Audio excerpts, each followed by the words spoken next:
Paropi. Paropi di Taman Safari, masih ingat saya tidak? Ya pasti tidak. Tapi saya dan sekeluarga masih ingat loh pada sosok yang satu ini. Di dalam buku ini banyak kisah tentang Pak Ropi, para pekerja satwa dan hewan-hewan kesayangan mereka. Tapi anehnya, misteriusnya, di buku ini tidak ada satu halaman pun, tidak ada satu alinea pun kisah atau setidaknya nama tentang pemain sirkusnya. Kenapa disembunyikan ya?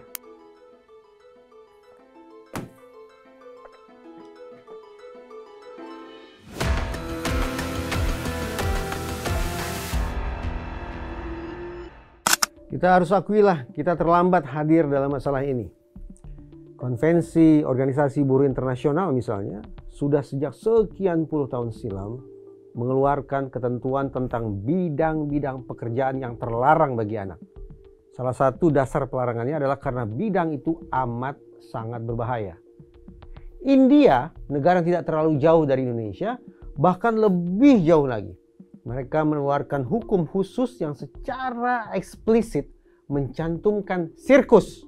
Saya ulangi, mencantumkan sirkus sebagai bidang pekerjaan yang terlarang bagi anak-anak itu.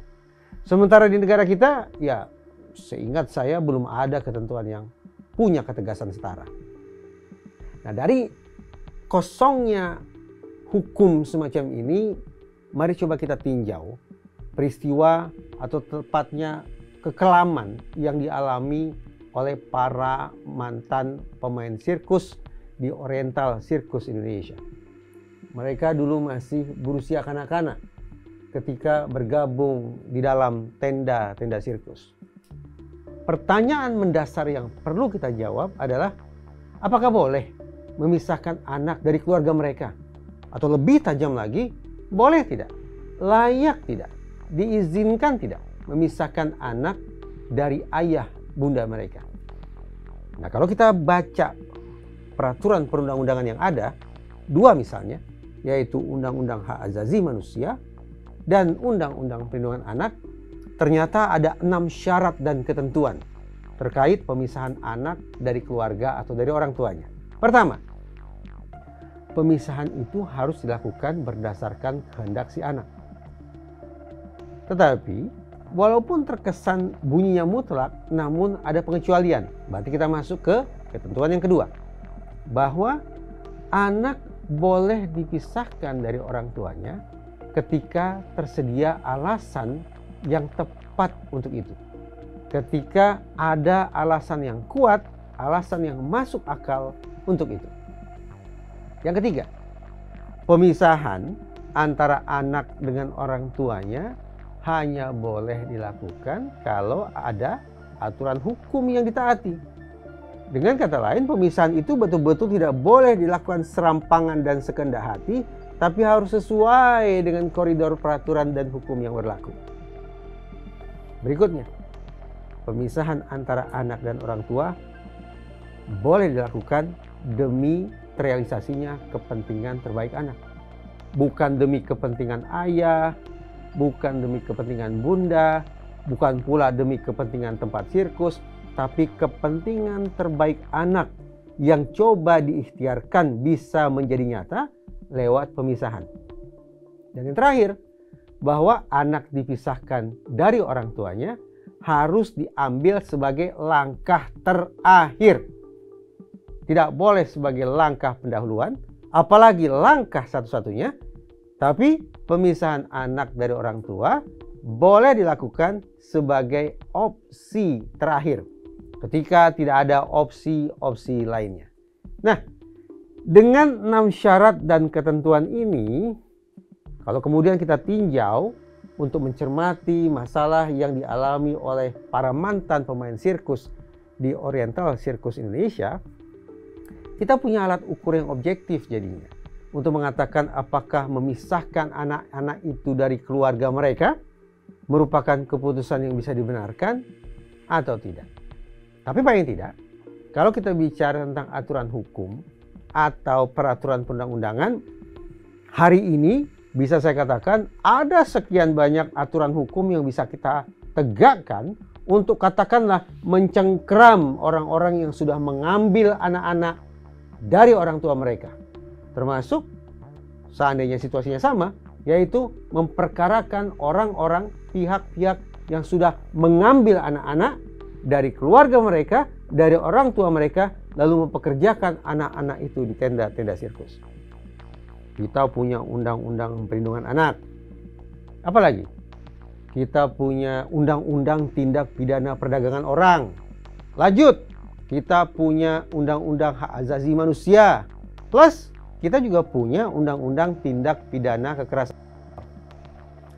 Kalau ternyata di dalam tenda sirkus itu terjadi pelanggaran terhadap undang-undang yang tadi saya sebut, maka sekali lagi pihak Oriental Sirkus Indonesia bisa diperkarakan secara pidana. Tapi maaf ini, undang-undang yang tadi saya sebut baru ada belakangan ini. Sementara kasus yang disebut-sebut terjadi pada sekian banyak anak sehingga masuk ke dalam Oriental Sirkus Indonesia sudah berlangsung sejak tahun 70-an. Undang-undang yang tadi saya sebutkan tidak berlaku surut. Konsekuensinya, kita tidak bisa menggunakan undang-undang perlindungan anak, undang-undang tindak pidana perdagangan orang, undang-undang tindak pidana kekerasan seksual, dan undang-undang hak asasi manusia untuk meringkus para pelaku yang anggaplah sudah melakukan pidana pada tahun 70-an. Tidak bisa. Undang-undang itu tidak berlaku surut. Karena itu muncul kerumitan atau paling tidak kepusingan di kepala saya pribadi ketika harus membayangkan bagaimana cara meminta pertanggungjawaban kepada orang-orang yang sudah mengambil anak-anak itu kemudian mengajak mereka keliling Indonesia menjadi bagian dari atraksi sirkus keliling. Saya tidak tahu. Saya tidak tahu bagaimana memperkarakannya. Loh, kan sudah melapor ke Komnas HAM tahun 97. Benar. Tapi jangan salah. Mabes Polri sudah mengeluarkan surat pemberhentian penyidikan perkara. Kita maknai itu bahwa di kacamata Polri tidak ada persoalan. No case. Jangan diada-adakan. Semakin pelik bukan? Semakin rumit bukan? Semakin memusingkan kepala. Tentang bagaimana cara kita menuntaskan atau menyelesaikan atau tepatnya mencari keadilan atas kasus di Oriental Sirkus Indonesia ini. Satu lagi ya, sekarang ini netizen sudah bergelora amarahnya. Publik sudah menyala keinginan mereka untuk menghukum pihak sirkus. Menghukumnya seperti apa? Hari ini Oriental Sirkus Indonesia sudah tidak ada. Oriental Sirkus Indonesia disingkat OCI sudah masuk liang lahat singkat saya pada tahun 2019. Jadi kita mau memperkarakan apa? Wong OCI-nya saja sudah tidak ada. Nah, kemudian berkembang narasi bahwa kalau kita tidak bisa hajar OCI, sikat saja taman safarinya. Itu kata sebagian netizen dengan penuh angkara murka. Boykot! Jangan pernah lagi berkunjung ke Taman Safari. Seolah-olah Taman Safari Indonesia adalah sama dengan Oriental Sirkus Indonesia. Padahal beda. Oriental Sirkus Indonesia dan Taman Safari Indonesia adalah dua entitas yang berbeda. Masing-masing punya nomor badan hukum yang juga berbeda. Anggaplah di sirkusnya ada eksploitasi manusia terhadap manusia lainnya. Anggaplah di sirkusnya ada penyiksaan, penculikan, apalagi serbaneka kekerasan lainnya. Kekejaman bentuknya bermacam-macam dilakukan terhadap anak-anak itu. Tapi kan itu di OCI, bukan di TSI, bukan di Taman Safari. Lantas kenapa Taman Safari Indonesia justru kena getahnya? Ya, saya harus katakan, dalam kasus ini ada dua yang menjadi pokok perhatian saya. Pertama, tentang nasib anak-anaknya. Yang kedua, tentang satwanya. Bicara satwa berarti kita bicara tentang Bagaimana ya nasib harimau kalau taman safari diboikot? Bagaimana ya nasib burung cendrawasih kalau kemudian loket-loket taman safari ditutup karena pengunjung tidak lagi mau datang ke sana? Dan juga bagaimana ya nasib Pak Ropi'i, keluarganya, dan para penjaga satwa lainnya sekiranya di gerbang taman safari diletakkan papan bersilang dengan tulisan tutup selamanya? Bagi saya agak kurang fair juga.